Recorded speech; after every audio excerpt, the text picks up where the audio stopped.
umusirikare w'inyarugenge akaba afite amafaranga wa muntu natoza aperi aperi se ko yishyura neza mbizi natoza aperi natoza aperi.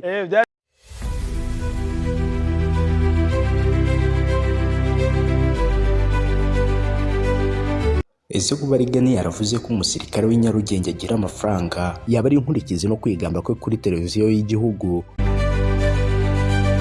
Murabizi ko kugeza kuri ubu Rigani ari kubarizwa mu maboko ataraye, gusa munyemerere tutarinjira indani mu bye, tugende gake mbagezeho icyegeranyo nk'uko nagiteguye akantu ku kandi.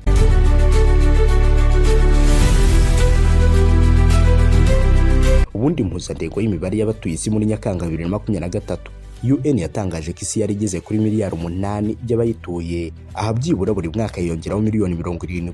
Twe kwinjira mu mibare cyane, ahubwo reka mbabwire ko football ari umukino wifatiye isi yose, ukaba umukino ukunzwe cyane ku isi kurusha iyindi yose, dore ko ubushakashatsi bwa FIFA buvuga ko abarenga miliyari 4, ni ukuvuga 50% by'abatuye isi bareba cyangwa se bakunda football, naho mu Rwanda hagati ya 70 na 80% bakunda football.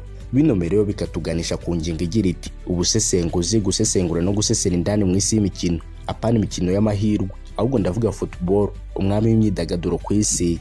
Ese nimba mu Rwanda byibura 70% bakunda football, uyu mugabo mwaba mumuzi? Ndabizi benshi igisubizo ni yego, nubwo hatabura babandi biraza Nyanza, ariko ndabizi ko ntawe utazi Rugaju Rigani, ntakina football, ntiyanayigeze, ariko benshi bayimenye kubera ubuhanga n'ubuhangange bye mu gusesera indani, agasesengura byose adasobwa na gato, nubwo yivugiye ko mu bwana bwe atigeze anarota kuzaba umunyamakuru. Rigani, ubundi mu buzima bwawe watekereza kuzaba umunyamakuru? Oya, ntabwo nigeze mbitekereza rwose nkiri muto, ariko narabikundaga kumva nyine abanyamakuru bavuga siporo, nta nubwo radio zari nyinshi, hari Radio Rwanda gusa umuntu akayumva, kumva babikora neza, ukaryoherwa, ukabyishimira, umuntu akunda umupira wese ukina. Rigani Rugaju ni umusiporutifu w'umujene ucangamutse kandi w'umuhanga, wuzuye amagambo menshi mu kanwa ke, bamwe badatinya no kuvuga ko ari igisambo mu kwiharira mikoro, ariko nanone akaba umuhanga mu byo avuga, dore ko yageze ku ntebe y'ubusesenguzi bamukurira ingofero nta kabuza, maze abatega amatwi bakamwumva. Uyu yubatse igikundiro mu bafana, aho benshi bakunze siporo kubera ubuhangange bw'uyu mujeni. Uyu mujeni washinze ibirindiro muri RBA, agashinga itafari rigaragara mu busesenguzi. Uyu ni mu ntoki mu binyamakuru bigiye bitandukanye n'ibitangazamakuru bitandukanye bikorera kuri murandasi. Ku itariki 31 z'ukwezi kwa 7 2025 nibwo bakojeje ba muri wino bandika ko Rugaju Rigani na bagenzi be bataye muri yombi bazira kunyereza amafaranga y'ikipe ya APR. Ibi byose turabirebera hamwe, gusa ikigamiro no gukuraho rido tukinjira indani tukarebera hamwe ibyaranze ubuzima bwa Rigani kuva mu bwana bwe kugeza niyo nka imenye uwo munyabigwi. Igihe mugiye kubana ni Habimana Jean Dodi, iyi ni Deep Media TV, ku isoko y'isomero, ubumenyi, inkuru, amakuru ndetse n'ibyegeranyo byiza kandi bicukumbuye.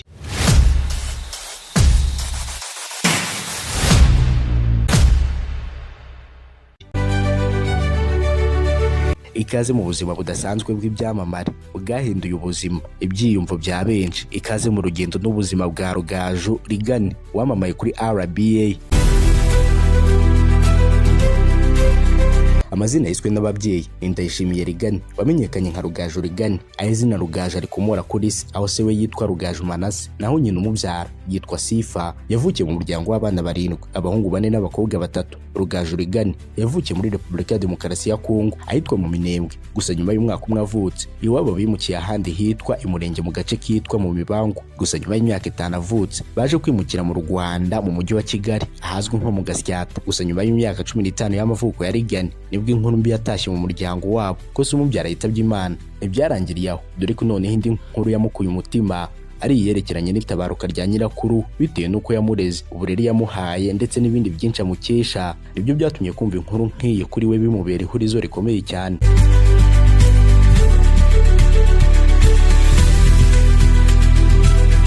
Nkuko nabibabwiye haruguru ko Rigani yavukiye mu Gasyata, si ibyo gusa, dore ko yanahize amashuri abanza mu kigo cyitwa Ecole Primaire de Gasyata, dore ko yitwaye neza agatsinda ikizamini cya leta ku manota meza, bakamwohereza kwiga muri segonderi, aho umwaka wa mbere w'amashuri yisumbuye Rigani yawigiye muri College de Gisenyi. Gusa mu gusoza umwaka wa mbere yaje kurokara sava kuri icyo kigo ajya ku kindi giherereye mu ntara y'Iburasirazuba mu karere ka Kayonza, aha yasoreje icyiciro rusange Troncom atsinze ku manota meza, maze yoherezwa kwiga mu majyepfo muri Kristo Roi Nyanza, kikaba ikigo cyubatse Rigani mu buryo butangaje cyane. Aha mureba ni muri Collège du Christ Roi i Nyanza, niho nize kuva mu wa 4 kugera mu wa 6 segonderi. Nigaga mu cyo bita Latin et langue moderne, ishuri ryiza riri i Nyanza. Aba rero ni abakinnyi ba ekipe y'ikigo bakina umukino wa volleyball. Umutoza wabo bamwitaga Machine, akaba yaraduhesheje ibikombe birimo interscolaire, ubwo bahize muramwibuka. Yanakinye n'amafeasa menshi, n'umukinnyi mwiza byatari, akaba n'umutoza watwaye igikombe kabisa hano ku ishuri ryacu. So urabona n'ikibuga kindi cya basket, harimo abapeti bari gukina ereke muri basket, abanyeshuri bakaba bari gukaraba abadakina cyangwa. Rigani yize indimi, Icyongereza, Ikinyarwanda n'Igiswahili. Rigani yasoreje ayisumbuye aha muri Kristo Roi Nyanza, abona buruse nziza ya leta, ajya kwiga muri Kaminuza y'u Rwanda, yiga ibijyanye n'uburezi. Kaminuza yayisoje 2016. Tugere ku ruziga rw'uko twese twisanze tuze tunafana Rigani. Ubwo murabyumva, dutangiye inkuru y'uko Rigani yaje kuba umunyamakuru. Mureke dusubire haruguru 2016, ubwo Rigani yari asoje kwiga indimi muri Kaminuza y'u Rwanda. Rero nk'abandi bajeni bose basoje kwiga kaminuza, gahunda bari ugutera imboni yaho wakura amaramuko, money cyangwa amafaranga mu rurimi rwacu. Rigani wakuze atazi uwazaba we. Umunsi umwe ari ku mugoroba yafashe umwanzuro wo kujya kureba Rugimbana ndetse na Rugangura, abo bakoraga kuri Radio Flash, mu kiganiro cyakundwaga n'abatari bake. Ku mugoroba rero basoje ikiganiro, Rigani yarabaganirije ababwira uburyo nawe ibyo bakora yabishobora. Muri make yarabinjire ndetse abumvisha ko ashoboye ndetse ashobotse. Nabo babonye umuhate n'amagambo afite, bituma bamuha amahirwe yo kwimenyereza umwuga kuri Radio Flash mu gihe kingana n'amezi 3. Naho Rigani yavumbura impano ye y'ubunyamakuru, nubwo yahuye n'ibikomeye cyane, birimo nko kwamburwa umushahara we no kwirukanwa bya hato na hato n'ibindi bigiye bitandukanye. Ibi ni nabyo byaje gutuma ajya muri Kenya gukora mu kabari, gusa nyuma akaza kongera kugaruka mu Rwanda, maze gatunga itoroshe mu busesenguzi, maze twese tukisanga dukunda ndetse tunafana Rigani. Nuko yatangiye kwamamara ndetse no gukundwa kuri Radio Rwanda. Tuvuze no ku mushahara wa Rigani, umva aka kantu. Amafaranga ya mbere wakoreye ujya mu kuri mikro, kuko watangiye ari stage, urayibuka yarangaye? Iyo umushahara cyangwa bya bindi nyine ubona udufaranga ku ruhande. Bwa mbere ntangira gukora nahembwaga 250 kuri Radio 1 ntangira, maza kunyongeza bangeza kuri 450. Nyuma nyine banzana hano, nabwo urabizi uko bahemba. Nyuma nanjye ngenda nishugurikira nkora nabo bagayeri nabandi, ngenda menye uko nibeshaho muri ino si biza kugenda neza. Uyu munyamakuru wakunzwe kubera gusesengura imikino, gutanga ibitekerezo bifatika ndetse no gutegura ibiganiro byihariye. Uyu yagiye avugwaho imyitwarire idakwiye ku mbuga nkoranyambaga. Hari nk'amakuru y'ibihuha yigeze kuvuga ko yirukanwe cyangwa yahagaritswe kuri RBA, gusa ibyo byaje kunyomozwa. Bivugwa ko byari ibinyoma byari bigamije guharabika Rigani. Si nibi gusa, dore ko hari n'indi nkuru yaje ihamya ko Rigani yatanze ingingo mbi yibasira abasifuzi, aho yavuze ko bahisemo kubaho ubuzima bwa gikene. Dore ko mu kwezi kwa Mata 2025 RMC yanenze Rigani ko yarenze ku mahame y'umwuga, ubwo mu kiganiro urubuga rw'imikino yatukaga umutoza Senenga Innocent, akavuga amagambo abogamye. Ibyaje gutuma Rigani afata icyemezo cyo gusaba imbabazi nyuma yo kunengwa ndetse no kugawa. Tujye mu mwaka 2023 muri stade ya Ngoma, habaye ibisa nk'ibitangaza kuri Rigani, ubwo abafana bamwihebeye bamukozeho uruziga, bose bakamuhoberera icyarimwe, kugeza ubwo polisi y'u Rwanda imufashe ikamuvanaho mu buryo bwo kumusigasira ndetse no kumucungira umutekano. Ikindi kandi twavuga kuri Rigani nuko yagize uruhare mu gutanga ubusesenguzi mu biganiro bitandukanye, by'umwihariko ibyatambutse kuri YouTube channel ye, aho Rigani yanahawe inkunga y'amafaranga n'umunyamakuru yitwa Mucyo Anta Biganiro nk'itafari yo kumuha internet ndetse no gukomeza ibikorwa bye. Bonjour mesdames et messieurs, je réponds au nom de Rugaju Rigani. Suis journaliste sportif à la radio-télévision nationale du Rwanda. Ikindi nababwira nuko mu kwezi kwa Nyakanga 2025 Rigani yatangiye gahunda yo gutoza ikipe ya Gorilla FC yo mu cyiciro cya mbere. Ntabwo yabikoraga nk'umukozi w'ikipe, ahubwo yabikoraga mu buryo bwo kwiga no kwimenyereza umwuga w'ubutoza nyuma yo kubona lisansi ya C y'ubutoza ya CAF.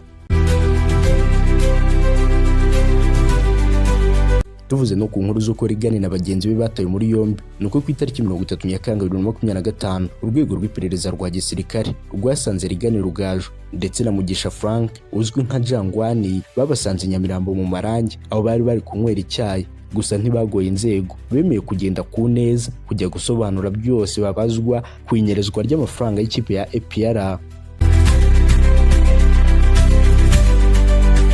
Ndetse mu bandi batawe muri yombi harimo Kalisa Georgine wahoze ashinzwe umutungo muri APR FC, gusa nawe ntiyagoranye kwitaba. Gusa bivuga ko wagoranye ari uwitwa Ishimwe Rikari, dore ko bivuga ko yahamagaye akinangira akavuga ko bagomba kubanza kubimenyesha urwego rushinzwe abanyamakuru RMC ndetse bakanandikira radio akorera ariyo SKFM. Si byanarangiriye aho, dore ko yaje kujya kuri radio mu kiganiro akora akigamba ko yanze kwitaba urwego rw'iperereza.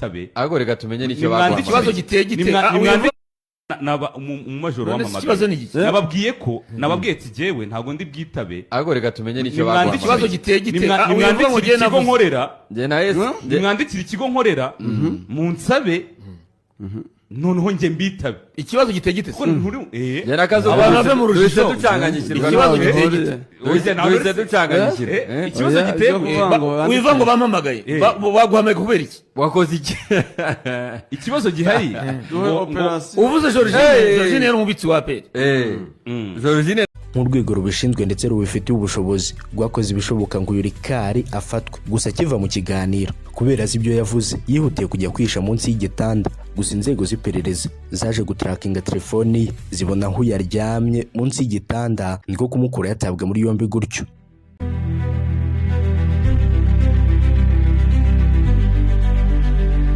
Nk'uko ikinyamakuru SKFM cyabitangaje cyavuze ko amafaranga avugwa ari ayifashishijwe mu ngendo mu mukino wa CAF Champions League muri Nzeri 2024, umukino wari wahuje APR na Pyramide muri Misiri. Rugaju Regan ari mu banyamakuru bari baherekeje APR FC muri uwo mukino, aho APR yatsinzwe na Pyramide ibitego 3-1. Mu gihe iperereza rigikomeje, irungu ni ryose ku bakunzi ba Rugaju Regan, by'umwihariko abakunzi bo busesenguzi bwe. Gusa abandi bafite icyizere cy'uko nta mvurwa ntihite, nk'uko Regan nawe yakunze kujya byivugira.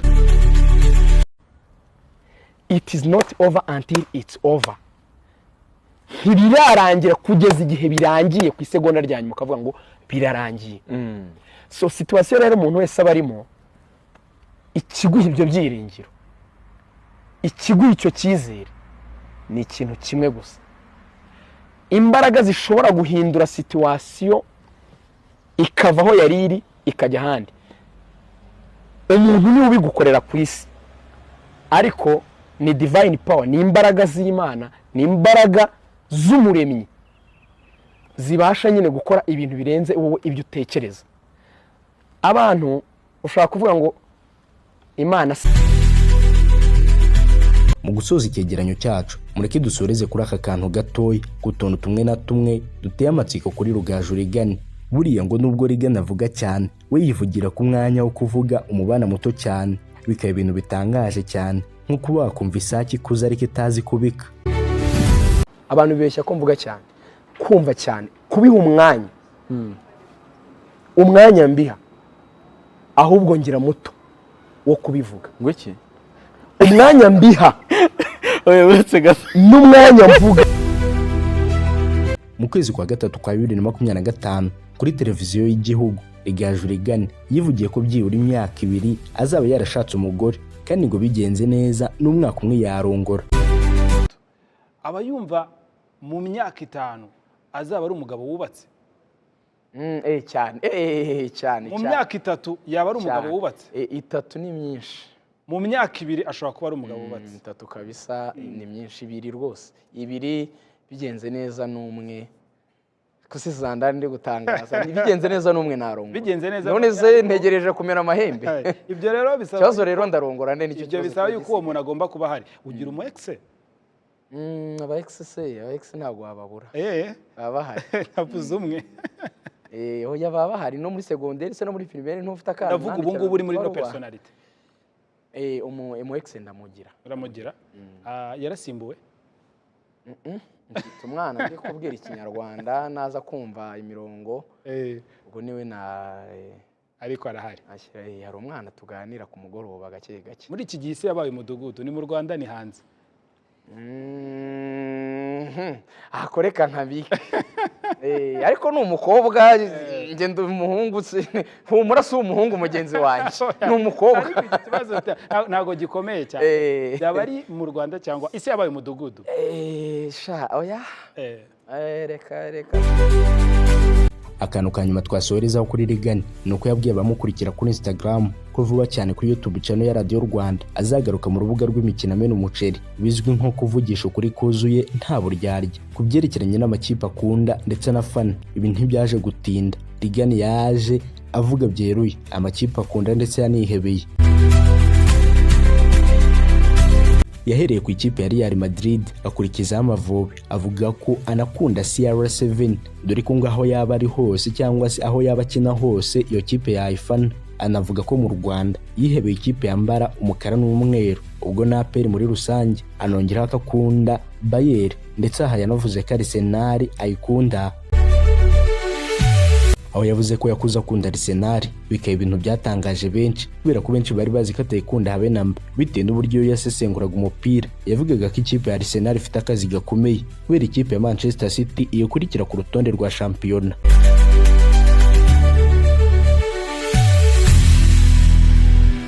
Yewe mureke dusubikira icyegeranyo cyacu. Ndabashimiye niba ukunze ibyo dukora kandi subscribe.